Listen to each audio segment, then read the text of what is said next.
welcome to BYOB. Yes, it's not time yet. We're starting a little early today. Little So early. surprise, here we are. Just so you guys know, this is the last BYOB that we are going to be doing. Laura and I are going to work on some other things and work on some other projects and things. And then, we can't resist. We're going to have to come back together and do some stuff too. So keep an eye out. We will. Just sometimes holidays, life, writing, all those things kind of have to take priority. And so that's what we're doing. And we're super excited that we have Jillian here with us. Jillian Cantor is here with us for our very last show. So this is pretty awesome. So I am Nola Nash. This is Laura Camp. And this is Jillian Cantor. Hello. Jillian, thank you so much for joining us today. We're really excited to have you. And we are super excited about your brand new book. I'm going to let you go ahead and tell the folks that don't know you a little bit about who you are. Okay, sure. Thank you for having me. I did not know that this was your last show. We didn't actually make a big deal out of it. That you have me on we'll be back doing stuff, so we're not gone forever. Okay. All right. That's good. Thank you for having me. I'm Jillian Cantor, and my 12th book actually comes out tomorrow, The Fiction Writer. So I've written 12 novels for a few for teens, mostly adult historical fiction. And then this is actually like my first adult contemporary novel. And it's kind of a mystery, gothic mystery suspense. So it's a tiny bit of a new genre for me. But, I think I've been writing for a long time, and I always say I don't want to just write the same book over and over again. And, so I feel like I'm always going down new paths, which probably drives my agent and my publisher. But I always just kind of, like to write what I'm interested in, I think, at the moment. And The Fiction Writer I wrote mostly during the pandemic. And so I just really wanted to write something fun for me. And I started writing it I think the heading on my computer was fun project. I like that. Cool. And then it became a real book, and here we are. I love that. And I know Laura's really excited about this one because Rebecca's her favorite book. Rebecca is my favorite book. So excited.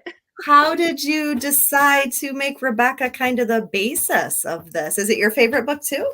I mean, it is one of my favorites. I have to say my last novel was a retelling of The Great Gatsby from the women's points of view. So The Great Gatsby is probably my favorite. But Rebecca was a book that my mom gave me when I think I was probably 12. And I remember she bought it for me, and she said she loved it. She loved reading it when she was my age. So she bought it for me and handed it to me. And I just remember reading it for 12. and loving it. I know. Well, I was a big reader as a kid. I read all of Stephen King by okay. So this was nothing compared to that. Yeah, no, it was fine. And actually I still have the copy. That was one of the books I took from my childhood room when I moved out. And so it definitely is one of my favorites. And I think I came across an article a few years ago, and it was right after the movie version came out on Netflix. So there was a little bit of press about it. And there was an article, I think it was in Vanity Fair, and it was talking about all the different inspirations for Rebecca. And one of them was talking about the fact that Daphne du Maurier was actually sued for plagiarism after the book came out. And that not one, but two authors said that she plagiarized their books. One of them took her to court, one of them didn't, but the one who didn't wrote about it a lot, talked about it a lot. And then Daphne ultimately was cleared in court. There was no evidence. And so I guess nothing ever came of it, but it was something that I didn't know. And I was sort of fascinated about it. And also, in the same article, it talked about all her different inspirations. So, it also talked about the real life people it might have been. And it also talked about how it's a little bit of a retelling of Jane Eyre. And so I really started thinking about, can an author really own a story, and what makes anything original? And I think those are the questions at the heart of The Fiction Writer. In The Fiction Writer, my main character, Olivia, is a fiction writer, and her most recent book was a retelling of Rebecca, which sold terribly. So she's in this really bad place when her agent calls her with this offer to ghostwrite a book for this very handsome and sexy mega billionaire. He's one of the people sexiest men alive. And he has this book he wants her to write about his grandmother's connection to Daphne du Maurier. And so she kind of gets tangled up with him, falls a little bit into a Rebecca retelling of her own. But a lot of the questions that I'm exploring throughout the book are, what makes a book unique? Can you own any story? And Olivia's agent in the book keeps saying to her, there are no new stories. And Olivia just totally disagrees with her. And so do I. Although I do think that there are like only so many plots, but I still think that stories can be new. I think I like that there's only so many plots. It's like this time of year, you see the meme going around on social media about, what has 4 small towns, 63 actors, and 1 plot. And that's a Hallmark movie. That's the Hallmark movie, yeah. The Hallmark movie plot. I mean, they made a massive industry out of 1 plot. So it's that is very true. It can be done. It can be done. And I think there are a lot of ways to tell a similar story. And I think there's a reason why those types of stories perpetuate. And because it's the human experience. It's what we love to read, and so we like to see them in new ways. But there is some comfort. I mean, like with the romance genre, they have that arc. It has to end in that particular way, and we love it. You know what's coming. You know what you're getting into, and if you love that kind of thing, and whatever genre it is, I think that there's something about that as a reader you gravitate to because you relate to it. You're not necessarily looking for something completely unique and different. You just want different characters, different emotions, a different, slightly different experience when you pick up something like that. But I don't think that there's anything wrong with telling a similar plot in a different way. And I think it's like the way a story is told is what makes it original. The author's voice. And I was just so, I guess, astounded that Daphne du Maurier was sued for plagiarism, that it went to trial in New York. I didn't know anything about this. So, the name of the other thinking about it after I read the article. I'm like, I can't even, I would love to read like these other books that were Edgar Allan Poe was accused of stealing somebody else's work. I think there are a lot of the iconic authors that we know, those things kind of get pushed to the back. And of course, du Maurier actually coming to court was one thing. I mean, it never went to court with Poe, but there's a lot of authors, I think, and especially in that era before we really had copyright, we had a whole lot of ways to really say, no, this is my work and this is my story. Then there were a lot of accusations that fly. And even today we see those kinds of things happen. This person plagiarized this much of this person's book. And it does become, where is the line in retelling a story or telling a similar story and plagiarism? What's the definition? I think that is likely probably what may have actually got her off the hook with it, is what is the definition of plagiarism? And I think it was just that they, there wasn't proof that she did it with any intent. And all of that is definitely what I explore in The Fiction Writer. But it's also like a really fun Gothic mystery with lots of shades of Rebecca. It's not a Rebecca retelling, but if you know Rebecca, you'll recognize some things. And I like the line where you said how Rebecca always controlled Maxim even when she was dead. And I wondered if you had based Olivia on Rebecca or the second Mrs. De Winter, of course, because she's never named in Rebecca. Did you have a certain protagonist in mind, or I know it's not exactly a retelling. I think that Olivia would play the second Mrs. De Winter role. I mean, obviously, like, she doesn't marry Ash in the book. I don't think that's a spoiler, but she doesn't marry Ash in the book. And then Ash does have a dead wife, Angelica. So I felt like Angelica was kind of the Rebecca figure. She died under mysterious circumstances, maybe not. So I thought, she would be sort of the Rebecca character. But it also it really like isn't a retelling. I mean, I have to say that too. So if someone's looking for a retelling, it's not a retelling. I just think there are some similarities that I think you will you will kind of notice in the plot and the I character. think that's fun though, kind of sprinkling those things in. If you're familiar with the book that is kind of revolving around it, that you have those little, it's almost like an Easter egg, like those little sprinklings kind of through there to give you that's a good way to that little bit of describe vibe. it. It's more like Rebecca Easter eggs, I think, than a Rebecca. I love that. Now, Laura and I don't really conform to genre in particular in the things that we write. We like to experiment and play with different things. And Laura has been working on a Western. Like she's got, we kind of flipping like you, flipping to historical fiction now from more of thriller-esque supernatural stuff. So it's kind of fun. I've been historical fiction, the historical paranormal fiction, and now I'm writing a comedy. So it's like it is such a weird thing to step outside of that. How did you get your agent to kind of go along with you on this one and say, okay, yeah, this is very different for you, and we're going to run with that? How did you pitch it to them that I can do this? And my agent is really great. And there's been many times I've actually been with the same agent for my whole career. I've like switched publishers a decent amount, but I've been with my agent, I think, for 17 years. So we have a very long relationship. That's and great. There have been more than a handful of times where I've emailed her and said, I have this really crazy idea. And she always responds with, great, let me see it. She's never like, that's awesome.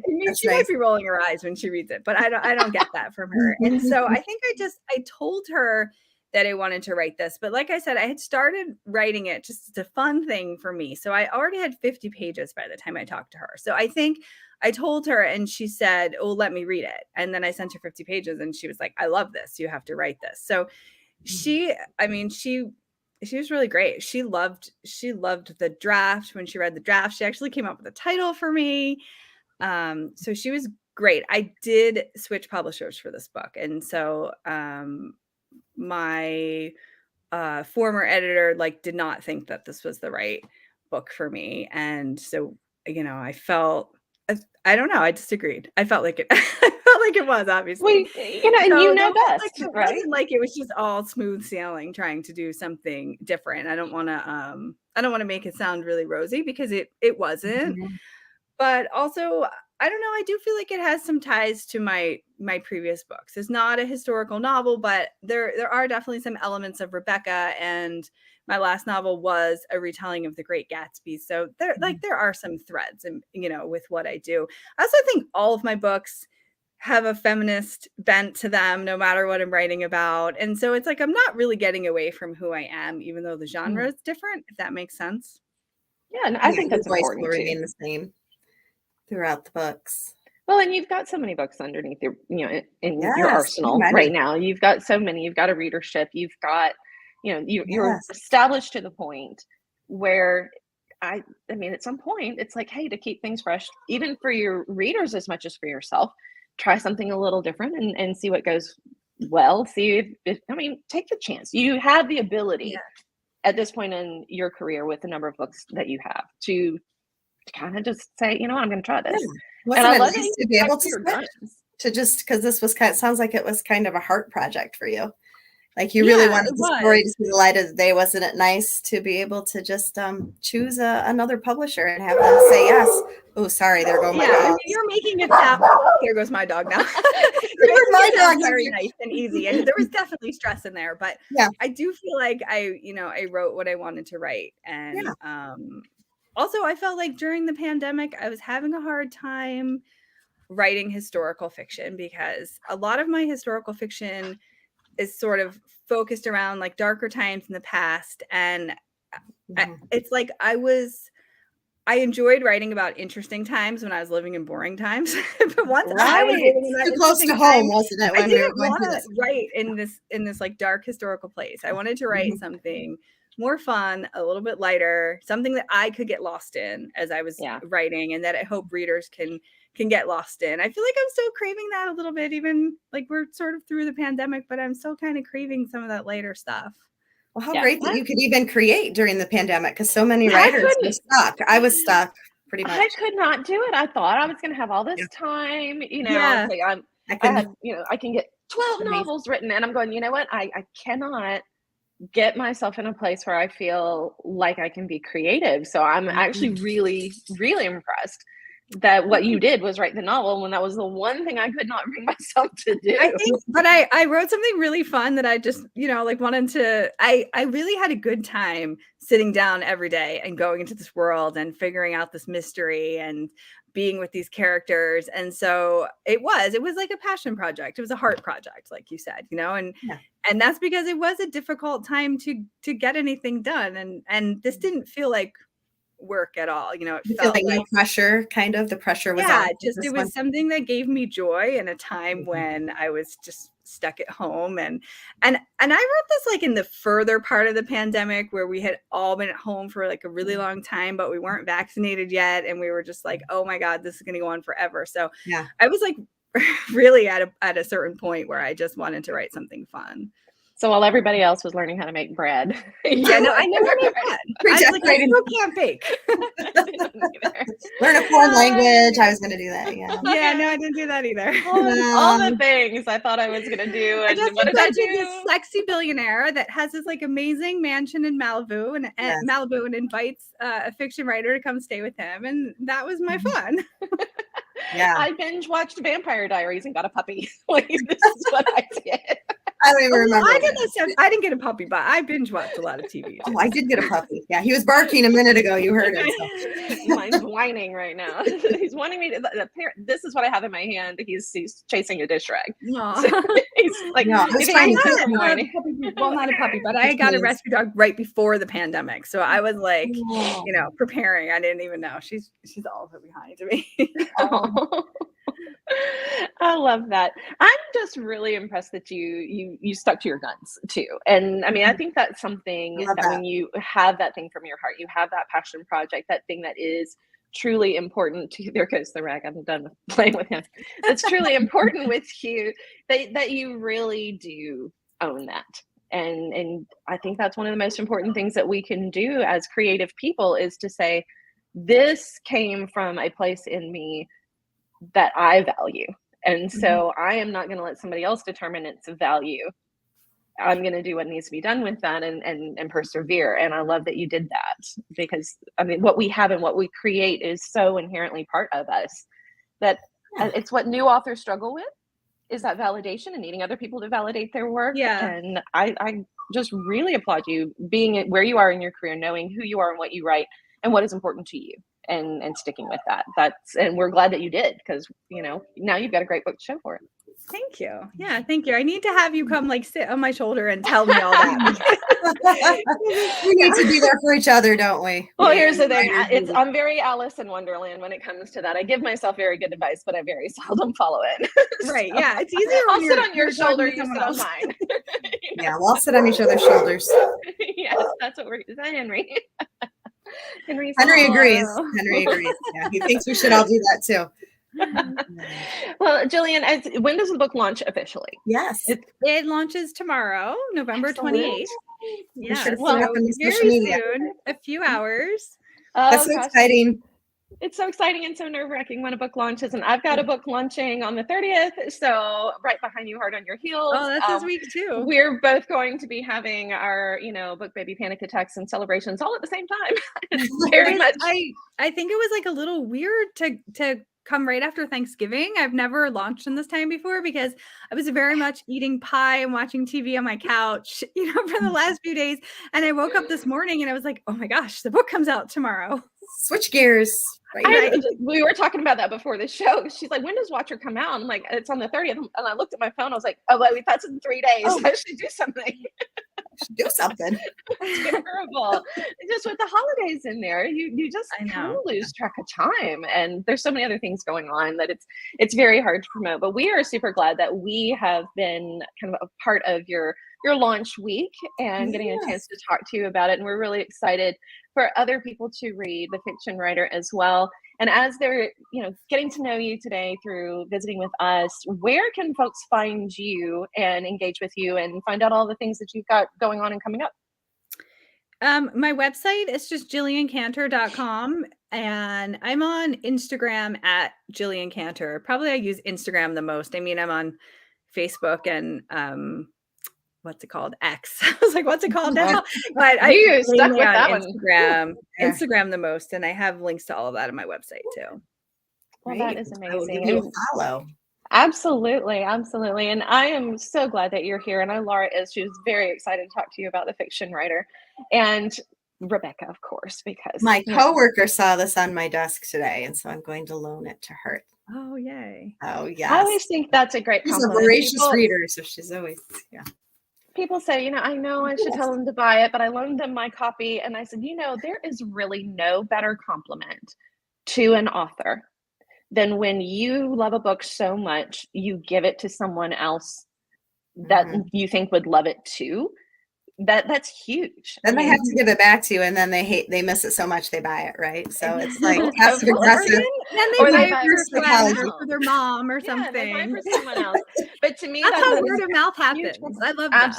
Absolutely. And we love the reviews. We love when you buy our books. But if you love something that we write so much that you want to give it to someone else because you think that person will enjoy it too, that's huge. That's a great compliment for a book. And so I love that. Especially that the stories already of our hearts. We want to share those with as many people as we can, those stories of our hearts. So yes, we can. I love that. So we are going to take, this is the last BYOB. We're super glad that Jillian was here with us and that we got to talk about such a great book and, got to let Laura kind of freak out a little bit over her Rebecca fangirling. We love that too. Anytime she can talk about Rebecca. Laura was Rebecca in a past life, I think. But maybe I don't think I'd want to be Rebecca in my past. Maybe not Rebecca. I don't know if I want to be second Mrs. DeWinter either. I'll just watch from the distance. I sure would like to be at Manderley though. There you go. There you go. I'd like to just hang out there. Oh, and Sharon, thank you so much. Sharon just finished Watcher and reviewed it this morning. So thank you so much. So we've got some things going up, showing some love for the book, Sharon. I appreciate that. I really do. So guys, go out and get your copy of The Fiction Writer. Let that be kind of your in-between holidays read. Get a little kind of dark and gothic with a really hot guy. Always fun to find those fun books. And you can pick up a copy of Watcher on the 30th. It's available for pre-order today. And we're going to continue doing what we do. Laura and I are going to spend time with our families. Laura's doing some theater stuff that she's really excited about, and I'm working on a comedy. So we're going to do our thing, and we will definitely see you guys very soon because, quite frankly, Laura and I, we do these shows because we like to hang out together, and this is what we want to do. So. It is. It's the closest we get, except once a year getting together in Franklin. So we are excited to celebrate the launch of The Fiction Writer, and we are just truly, truly grateful for Jillian's time. So you guys have a wonderful holiday season. Laura and I will see you very, very soon, and make sure that you follow Jillian and pick up a copy of her book. We will see you guys soon. And thank you so much for having me. It's so much fun. So absolutely. Absolutely. Well, this barking dogs and all, you never know. Barking and whining dogs. Sorry. Sorry for Dudley back there. This has been a copywritten podcast of Authors on the Air Global Radio Network, and we are signing off. BYOB is out.